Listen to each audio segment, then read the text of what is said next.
మనం ఎందుకు ఆరాధించాలి, ఎందుకు కృతజ్ఞతాస్తుతులు చెల్లించాలి? ఇంకా బ్రతుకున్నాం కాబట్టి. ఏమేన్ ఇంకా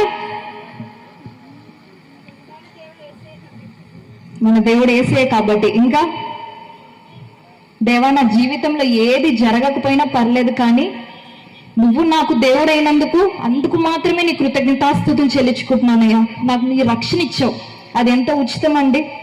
ఆయన ఎంతో వెలపెట్టుకున్నారు. ఆయన ప్రాణాన్ని పణంగా పెట్టి మనల్ని రక్షించుకొని ఈ స్థితిలో ఇలా ఉన్నామంటే, మనం ఊపిరి పీలుస్తున్నామంటే, అనుదినము నడుస్తున్నామంటే, మనకి 2 చేతులు ఉన్నాయంటే, మన కళ్ళతో మనం చూస్తున్నామంటే అదే గొప్ప కార్యము. ఎందుకంటే ఈ రోజు ఉన్న వాళ్ళు రేపు కాదు కదా.